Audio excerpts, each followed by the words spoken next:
Quadratic application number 6. A school is enclosing a rectangular plot of land that will be bounded on one side by a pool and fenced on the other 3 sides. What is the maximum area that can be enclosed if 880 yards of fencing material are used? Okay, again here we are looking at a real world problem. The best thing to do is draw the picture first. So I'm going to draw the pool. And I'm drawing the pool kind of skinny here, but this is like if I'm looking down at the pool. So this is my pool. So the pool's like on one side, and they're going to make a plot of land that's fenced off on the 3 sides. So basically, this is if you were looking straight down, if you were God and you were looking down at this, you would see the pool water here, okay?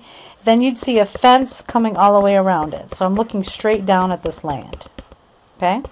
So now I have to figure out what's the maximum area I could do that could be in here, but I don't need fencing along the side of the pool.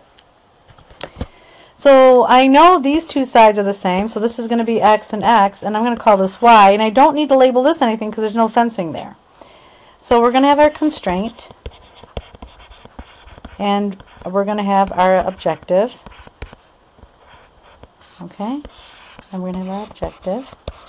The constraint tells us what we have to use, and there's no more of it, so we have to use 880 yards of fencing. That's our constraint. Our objective is we want max area again. We want to know, this is what we want to know what max area we can have. So we can call this fencing, if you will. If I had a fencing equation, it's kind of like perimeter, but you don't have all the sides. So it's going to be 2x plus y is my fencing equation. And I know it's going to be 880 equals 2x plus y. So you came up with your own constraint. I know my objective is max area again, so that's going to be base times height, so it's x times y. Here I'm just going to solve for y because it makes it easy. So I have 880 minus 2x equals y. I'm just moving that over there.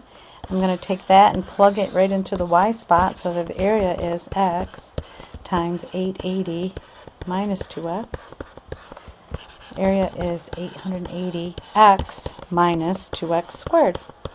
So there's my formula for my area. As you can see, it's a quadratic. I've got the 2, it's negative, so that means it's a parabola that opens downwards, and I'm looking for max area.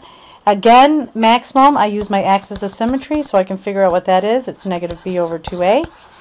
And this is my a, this is my b, so it's going to be negative 880 all over 2 times negative 2. And so x is 220, and what is this, yards? Okay, so I'm going to come and label my picture. This is in 220 yards, and this is 220 yards. Now, how do I find my y? Well, I know if I take 880 and subtract 2 times 220, I'm going to end up, my y is going to come out to be 440. So this is 440 yards. So now I have the dimensions, but they want to know what the max area is. So I actually have to do the area, which is base times height, which is going to be 440 times the 220. So the area, the max area this is going to enclose is 96,800 square feet because it's area. So there's your answer.